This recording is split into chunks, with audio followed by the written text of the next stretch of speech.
some general conference Mennonite scholars did some study on where did these tunes come from. It came from this song.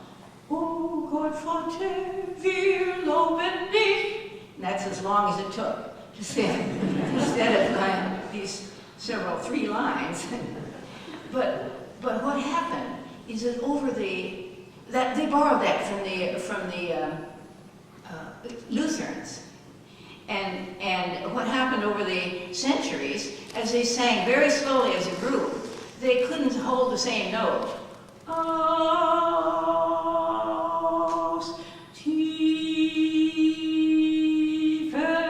Very hard for a whole group to hold it.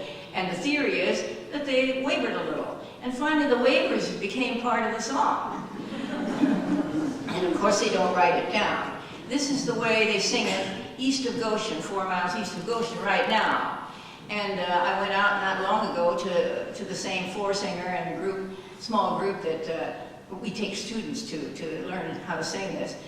And they sang it a little bit differently from when I wrote this down for the book. And so, as all oral music, it changes all the time. It's always moving a little bit. They don't plan to change. They plan that it be the same, the number's the same. They plan that the words are always the same.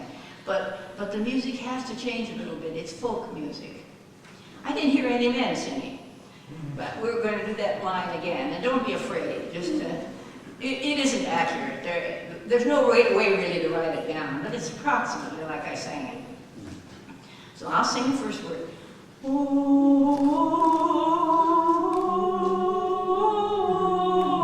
Now you come in.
The intensity is so great, and their feeling, they must have a feeling of some kind of a touch with their ancestors, or of carrying on something that is very sacred. It's I think, a remarkable feeling. I have my friend Glenn Bontrager, who's a 4-singer. I asked him, why do you sing it so slowly? And he says, is it slow? And which shows my problem. Well, I guess not for them. And there's something about the tradition that is so vital in their experience that even though they have a faster version of it, they still slide around on a faster tune. They slide around in the same way that they do, and they don't open their mouths wide. They don't say, oh, which we would do if we're singing in the way we're trained to sing. They sing, oh, God. If you keep your mouth closed, you get a completely different resonance in your mouth. And I find it very interesting to see what's going on when they're singing. I think it's wonderful. And I'm so glad that it's my background. I'm glad that I have this in my background. I don't want to lose it. The earlier songs, this one came at the beginning of the 17th century and was one of the last ones put in that book, which has remained the same as it was in the early 1700s.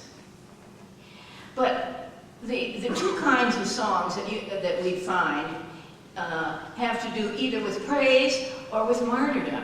Would you look at 535?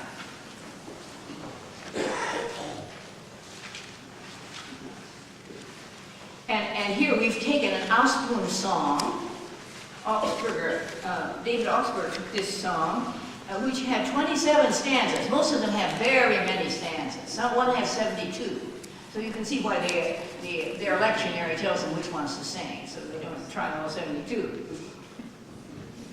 But David Augsburger tried to make this a little more general than it was. It's a hymn in the Ausbund, a martyr hymn about a Georg Wagner who was killed. And it tells something about his being imprisoned in the song. The song tells about why he was imprisoned. It's a long one to let us know about the martyrdom. And so we have only three stanzas here. We didn't take an easy tune. We'd sing these more, I suppose, except it's a little hard to know how they fit into a service.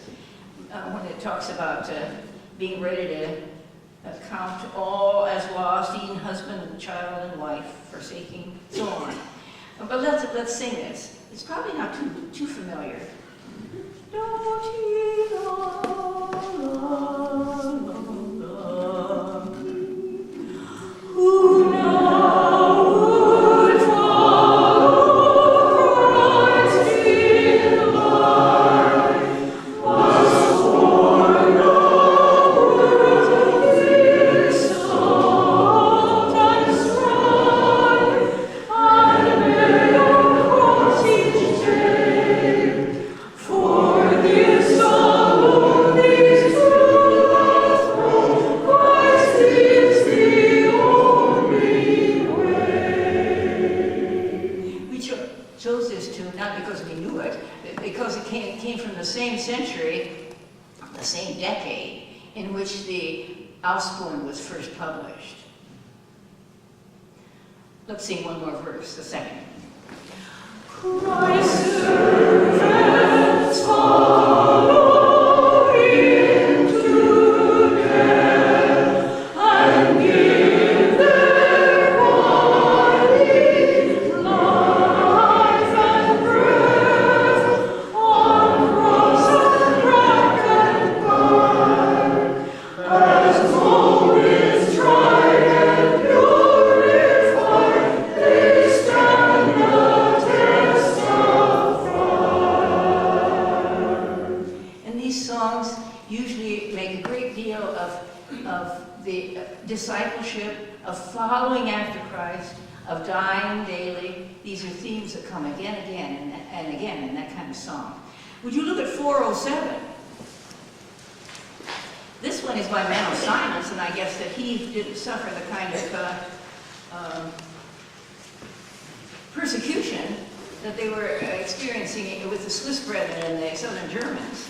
So many of the leaders were killed that the martyr song became a very common song, and many of them were composed when they were in prison in a dungeon on the Danube at Passau in Germany.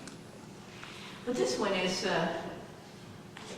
one that appeared in the Men That Grow Conference book in 1990, with a tune that goes with it quite well. We are people of God's peace, a new creation. Let's stand and sing it.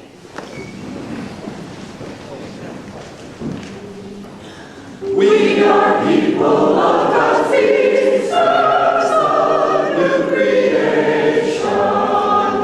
Love unites and strengthens us at this celebration. Sons and daughters of the Lord, serving one another. A new covenant of peace binds us all together. You notice it has more interesting rhythm than most of our hymns. Or we could say it more difficult rhythm too. But it has a kind of interest, and our ancestors would have sung these kinds of rhythms. They wouldn't have sung in parts. We know that the Lutherans and the Calvinists and the Anabaptists sang in single line in their congregation music. But the music was vigorous, very often vigorous, and had interesting changes of rhythm. They were doing it by ear, I would suppose. Mostly they were fleeing for their lives. And they didn't have any pianos around, of course. The Second verse. We are children of God's feet, descendants to creation, spreading joy and happiness through God's great salvation. Oh, we bring His Spirit free in our daily living. Peace with everyone we see.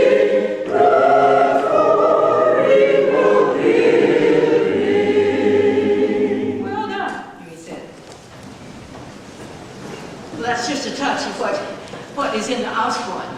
And there were many other songbooks that came from the Northern German people, for example, but this is the really famous one. And the one first edition that's still in existence is at the Mennonite Historical Library in Goshen. It's the 1964 edition, 1564.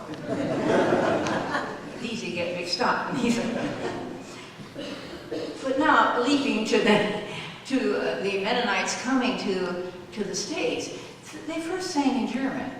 And the first two Mennonite publications were German publications that followed the patterns in Europe. And I find them very interesting that, for example, well, you see we're going up on this chart. 1803 is Die kleine Harfe der Kinder Theon. Franconia Conference did that one. And Unparteiisches Gesangbuch in Lancaster Conference did one year later. They couldn't agree. But one of the reasons they couldn't, I mean, it's easy for people making hymnals not to agree, believe me. But one of the reasons is there were only 3 Ausbrunnen songs in the 1803 book. So they were moving back to Lutheran and Calvinist songs. And there were 63, I believe, in the Lancaster book. So that's a very great difference. There was continuity for the Lancaster people with their past. But both of them had begun, as European books did, with psalms of Calvin, and then chorales from the Lutheran movement. There weren't English ones. This was in German. And these meters, poetic meters, are very interesting. We'll sing one of the psalms which appears there, 500. This was Psalm 42, and its rhythm goes, as the heart with eager yearning seeks the cooling water course. It's hard for the song leader more than for the congregation. But this is a kind of rhythm that grew out of the French Academy at the time. This was in French. And in the French Academy, they read poetry in a quantitative way instead of qualitative. We tend to read it qualitatively. As the heart with eager yearning. We lean on the notes. We get accent the ones that are important. As the heart with eager yearning. But they went, as the heart with eager yearning. They did it in a quantitative way. They took longer time on the important notes. And the Mennonites, especially in Lancaster, no, it was the 1803 book, did that. They had that rhythm. And so our ancestors who came over and were in Franconia were singing this kind of rhythm. Let's sing just the melody at first.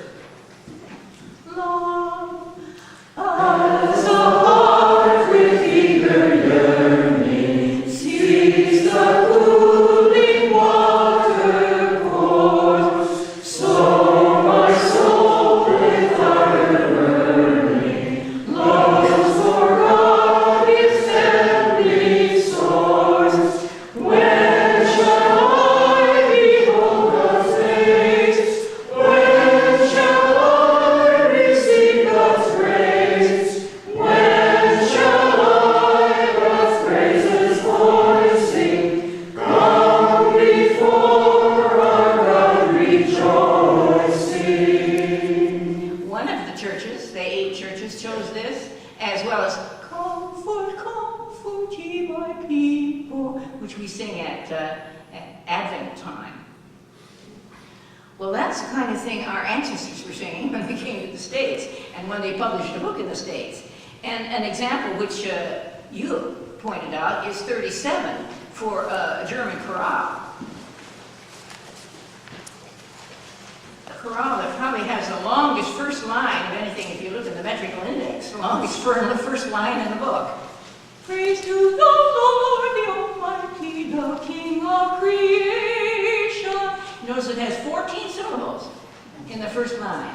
You see the syllables which are indicated right under the title. 14, 14, 4, 7, and 8. Did you know that's what it was for? You don't have to unless you work on the hymnal. It's kind of interesting because you have to take a long sweeping breath for that, to cover that much. Let's sing it in unison. They would have probably. Lord, praise to the Lord, the Almighty, the King of creation. Oh, my soul, praise, for He is the health and salvation. All ye who hear, now to God's temple draw near. Join me in glad adoration. It has very nice rhyming end of the long phrases and then at the very end. But the last half of it, the last part of it, is broken up into smaller, maybe more exciting segments. Let's sing one verse in parts. Praise to the Lord, who o'er all things so wondrously reigneth, shelters the under His wings, so gently sustaineth. Hast thou not seen how thy heart's pleasures have been granted in what He ordained? Well done, singing these very well. You sing that quite a bit. That was on your lip, on one of the lists, but not all. The only one that had 4 was 606. But then there were a few others, which I'll get to, that had 3 and 2. Well, that was the earliest kind of singing, and I suppose my ancestors came over in 1742 on one side of the family, and they probably were singing out of the European books and singing these 2 kinds of songs.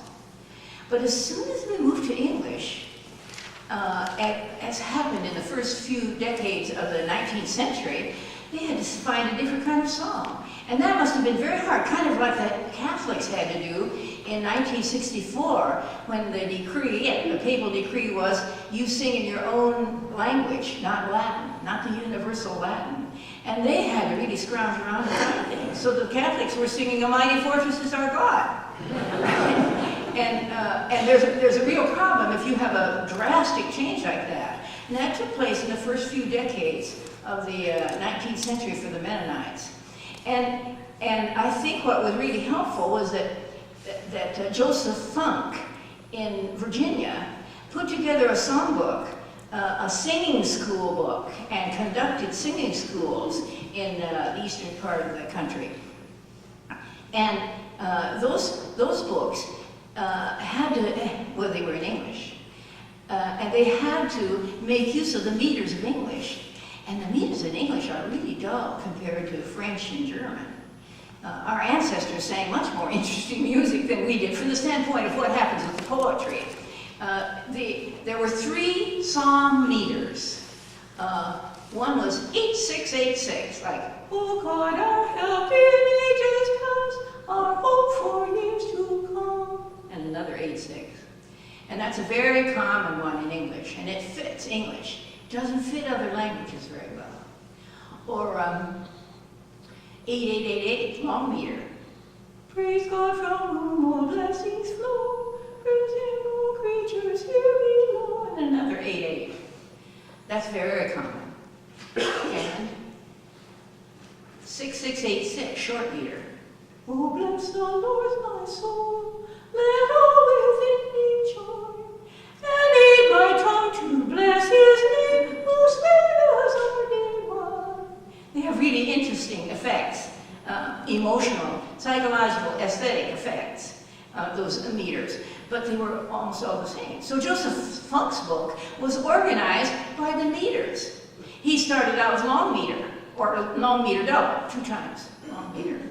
And then there were many, many songs in that singing school book that were long meter, and many songs in common meter, and then in short meter, and then some peculiar meters they were called for all the rest. And there weren't many of those. And that's our inheritance here in this country, that we sing songs whose tunes are interchangeable. You can sing any number of tunes to la la la la la la la if the text is 8888. And we can interchange them, and we do. And so when a new book comes out and they've been interchanged, it makes you really kind of miserable. Because you wanted to sing the one you knew. You have to sing another one.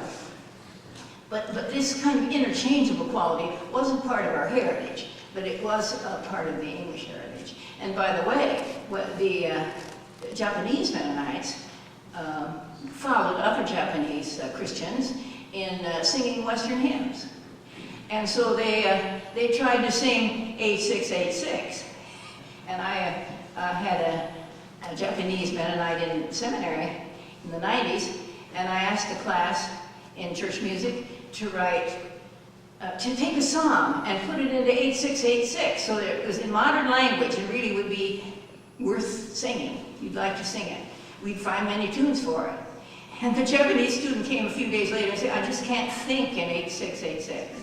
And, well, I wondered what in the world, why couldn't she? And I looked in the book, and I don't read Japanese, but I can count syllables, and there it says 7575.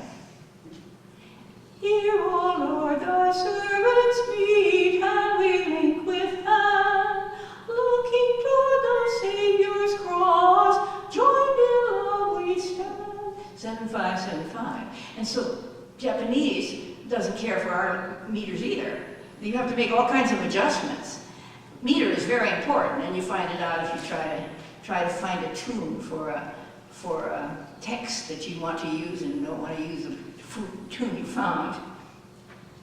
Well, that was a singing school matter. And there are a lot of things you could say about the singing school, but I won't say any more, except that I think it helped us along to be a singing group and to sing a cappella. It was in 3 parts in 1832, but by the middle of that century, around 1850, it turned into 4 parts. That meant that the alto, which was added, was not very interesting.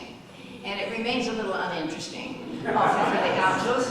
You can jump to another part if you find it dull. Well, in 1847, there was a new Mennonite hymnal published. This would be the first Mennonite hymnal in English. And it was a selection of psalm, hymns, and spiritual songs. Psalms, hymns, and spiritual songs. But the words were there only. It wasn't until we did one in 1890 that we have the words and the music together. And this one said in the foreword, use the genuine church music, the singing school book for the tunes, and it gave the tunes that came from the singing school book. So they coordinated in that way. But as in most churches, you had to have a hymn book and a tune book if you wanted to be able to read the tunes. Some of them that came from there we don't have in our blue worship book. But you remember? Awake my soul to joyful lays and sing my great Redeemer's praise. He knows soul, here's loving kindness full of free. Loving kindness, here's loving kindness full of free. It was kind of a Sunday school song that had a lot more repetition than the songs that came from Europe. And I think that's characteristic of the songs that Mennonites sang in the 19th century when they began to sing in English. And that corresponded to the time, the middle of the century, when Sunday schools were thriving. And there were hundreds of Sunday school books published. And these songs the Mennonites sang. Some of them appeared in this book as early as 1847. Another one was, "Arise, my soul, arise, put off thy guilty fears." It was a Charles Wesley song. But Watts was the one that everybody sang, and not just the Mennonites, but Watts was such a good writer of these 3 psalm meters that I talked about. He wrote in those meters almost entirely. He didn't write in anything, well, there may have been 3 others that were slightly used, but that's what he wrote. And we grew up on those. I used the church hymnal for 40 years of my life, and that book had 57 hymns by Watts. And I think we sang them all, because they were very important. And I feel as if my spiritual heritage is shaped by Isaac Watts, not by Charles Wesley. Isaac Watts was the kind who said, "We're the whole realm of nature mine." He looked at the whole world, saw himself as somebody very small. In fact, in the 18th century, I'm like a worm in comparison with God's transcendence and greatness. That was one.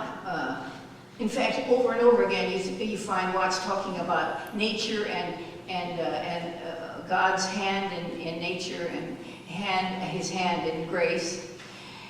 Now that's in contrast to Charles Wesley, who wrote 9,000 hymns in the generation after Watts in the 18th century. And so a lot of his came over here too, but I don't think Mennonites sang as many.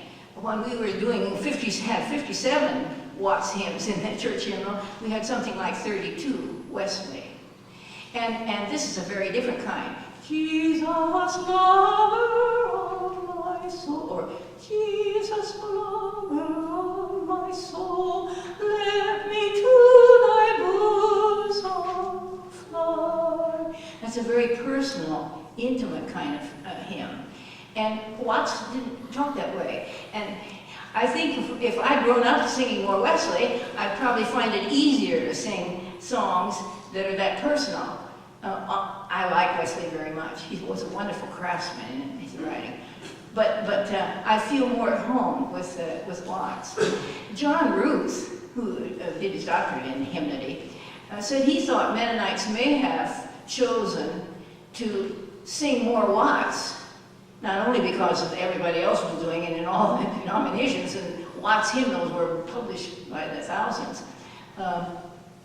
but because Watts was a dissenter from the church, the state church in England.